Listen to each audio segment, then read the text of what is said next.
Hello and welcome to my channel, My Garden, My Passion. The month of November brings a lot of changes in the weather conditions or seasonal changes, and it's the beginning of winter.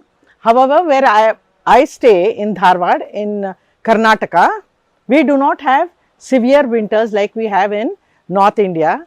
So, the gardening activities are not so pronounced, rather the changes in the gardening activities are not so pronounced in South India. However, I do face some challenges. First of all, you can see that this is a season when the leaves start falling, and for the next 1.5 to 2 months, it is constantly cleaning up or collecting the dry leaves. We have to keep collecting the dry leaves, and the advantage of these dry leaves is that I can make very good leaf compost. In fact, I use a lot of leaf compost along with only a little bit of vermicompost in my garden. So, this is one problem. It is an advantage as well as a disadvantage. The disadvantage is the cleaning process. I have two huge champaka trees, and they shed their leaves during winter time. So, I use these leaves. Sometimes the bulk is so much that I find it difficult to manage. Many people say that they collect dry leaves and they also collect from roadside, but here I have the problem of excessive dry leaves. So, this is one aspect of the garden. Then there are pleasant surprises too. In November, these beautiful poinsettias, these are the old types and the wild types of poinsettias, though they are coming in the market only in recent times. I have this poinsettia from the past 20 to 25 years. Every year it just comes up by itself. It is just lying there, it goes dormant during other periods of the year, and come November, these beautiful bunches of flowers bloom, and it looks really beautiful. I have this plant against the chandani or the pinwheel flowers. The white flowers and the red nodding poinsettia are a beautiful sight. You can also see that there are some white Thunbergia grandiflora hanging down from the champaka tree. So, it's a beautiful sight to see the white and the bright red color of these poinsettias. So, this is one more beautiful scene you get in November. Then there are some activities that I have to take up in November, and I will show you what are those activities. I take up two activities, or rather one activity of two plants during November, and that is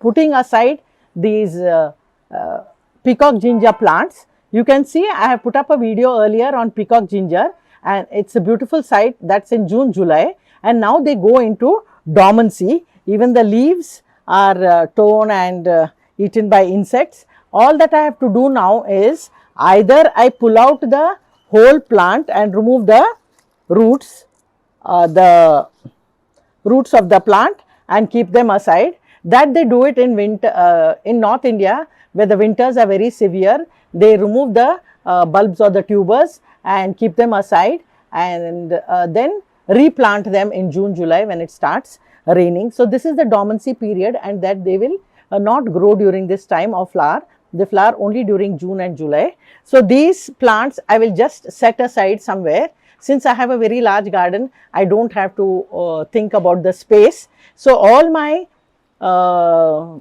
peacock gingers I will set aside, and now we do not get any rains, maybe 1 or 2 showers we might get sometime, but then when they will die down to the ground completely, and you will think that they are bare. But make sure to keep the pots, or you name the pots and keep them, so that you will know that there is something there in that, and not replant something else in that pot.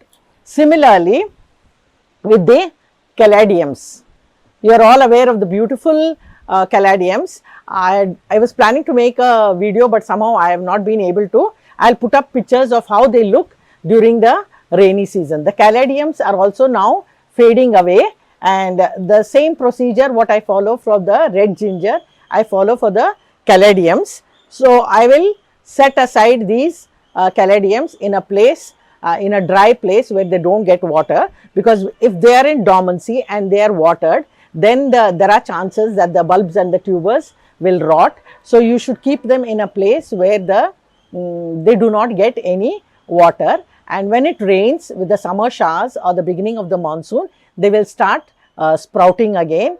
Frankly speaking, I don't really fertilize them and all. So I've shown you that I have lots of leaf and leaf compost. So I add a leaf compost and a little bit of vermicompost, and that's all I add for my plants. So these are the activities that we do here in Karnataka. Like I said, in North India, there are many other activities when many plants go into severe dormancy, but here it does not happen. These are the only two plants that go into dormancy completely, and I have to take care of them. I have learned this lesson after many years, because gardening activities do not change drastically according to seasons in South India. Only now I am learning about all those by watching YouTube videos of North India, where they change their activities during the winter months, and we are fortunate to have a pleasant climate throughout the year. The winters are not very cold. The temperatures do not go below 15 to 16 degrees, and that too somewhere during the night it happens, and the highest temperatures will be 32 at the most. So we enjoy pleasant winters, and these are the simple activities I do. And they, of course, the regular activities are there, that you remove the dry leaves and all, and that's it. I just water them. The frequency of watering can also be reduced during winter, because active growth is not there, and that's it about what care I take and what activities I do in November, and how my garden changes with the littered leaves or some pleasant red poinsettia. In fact, I have uploaded a video on poinsettia, and I have talked about photoperiodic plants. What are photoperiodic plants? I have told in that, that is when the nights become long and the days become short and the temperatures drop down. When we say photoperiodic, it means that depending on the amount of light. So most prominent photoperiodic plants are poinsettias, kalanchoes, and chrysanthemums. So these are some of the activities, and that's what I am doing during the month of November. I hope you like this simple video of mine, and thank you for watching.